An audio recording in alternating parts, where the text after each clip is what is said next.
We've all encountered that internal struggle, haven't we? You know, that moment when a challenge feels just overwhelming and there's that little voice inside saying, this just isn't worth it. The suffering, it's too much. It's so easy to fall into believing that, you know, real effort has to involve some kind of awful pain, that suffering is just, well, part of the deal for anything important. Right. Like it's a requirement. Exactly. But what if our actual definition of suffering is the thing leading us astray? What if that's the real self-sabotage? That's a fascinating question. Well, today we're diving deep into a really insightful lecture by Venerable Master Bennie. It's called Transforming False Notions of Suffering and Success. Okay. And our source material is pulled from these really powerful excerpts of a dialogue. It's between the master and a student. And it all centers on this one key concept. Vọng, Yeah. which translates roughly to false notions or like illusory thought patterns. Yeah. And what's really striking right off the bat is how the master just, well, cuts to the core of it. He highlights that the root of so much of what we think is suffering often isn't the situation itself, but it's actually how we define it, how we frame it in our minds. So it's the label we put on it. Precisely. Right. And he directly challenges that common idea that ease automatically equals happiness. Right. That comfort is the goal. Exactly. In fact, he suggests, and this is pretty provocative, that chasing that specific kind of ease can actually lead to some really deep pain down the line. It's all about our mental framework, you know? Wow. Okay. That's a powerful idea. And yeah, it definitely resonates. So our mission today really is to unpack how these deep-seated false notions, these vamping, these sort of ingrained illusory patterns, how they can actively undermine what we're trying to do, how they push us towards giving up, basically by blowing our perception of pain way out of proportion. Right, exaggerating it. Yeah. And the lecture doesn't just describe this. It brilliantly dissects why we might even kind of choose to amplify that suffering sometimes. Maybe even just to justify quitting. That's a challenging thought. It is. So we're going to explore how fundamentally redefining what we think of as work or effort or even comfort can actually lead us down a totally different path, a much more fulfilling one, potentially. I think we're about to have some assumptions seriously challenged here. And that's really where the potential for transformation lies, isn't it? The master's core argument, again, is that so much suffering comes from just misinterpreting what's genuinely ease versus what's truly pain. And this isn't just like abstract philosophy. It plays out in really tangible ways in our everyday lives. Absolutely. And the lecture gives some truly vivid comparisons to sort of bring this home. Let's take that classic example, the office worker.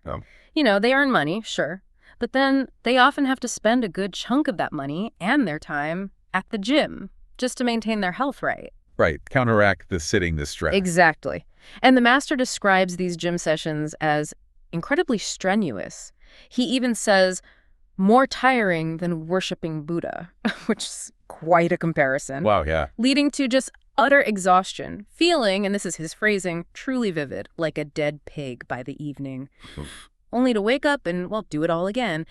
They're essentially earning money, then spending money and time just trying to stay level on their health, constantly fighting fatigue. It's a cycle. It is. And if we connect that to the bigger picture the master is painting, the contrast becomes incredibly stark. Now, think about the manual laborer. Okay. Someone society often looks at and thinks, oh, that's suffering or that's a hard life. Yeah, that's the common perception. Right. But this person earns money directly through their physical activity. So this isn't just work. It's naturally building physical strength. They end up walking faster, naturally. They tend to eat more and digest it well because their body actually needs the fuel. Makes sense. They get plenty of sunlight, vitamin D, just by being outdoors for their work. And crucially, after their day's labor, their body has earned genuine deep rest. So they're earning money while sort of naturally cultivating their health. Exactly. Earning money, getting stronger, getting healthier, all kind of integrated. This brings up such an important question, the one the master really puts forward. Who is actually healthier? And ultimately, who's happier? Yeah. And the master's conclusion is pretty striking. Often it's the manual laborer, despite how hard we might perceive their work to be, who is genuinely healthier and more content. Their definition of work, even if it looks difficult from the outside, actually aligns with well-being, with a kind of freedom, and with financial stability. It's a powerful illustration of how something that looks like pain might actually be a path to health. While something that looks like ease, like the office job, can subtly lead you towards decline. It really, it makes you think. I've definitely had moments where I felt like that office worker, pouring energy into something that ironically just drains you, always looking for an easier way that never quite satisfies. Exactly.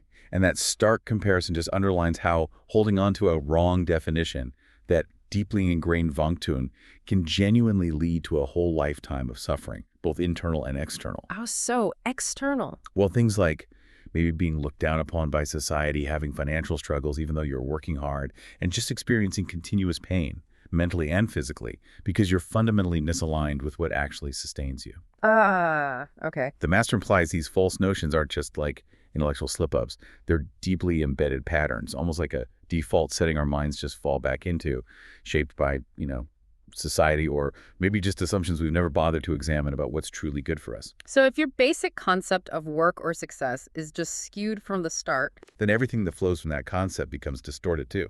Yeah.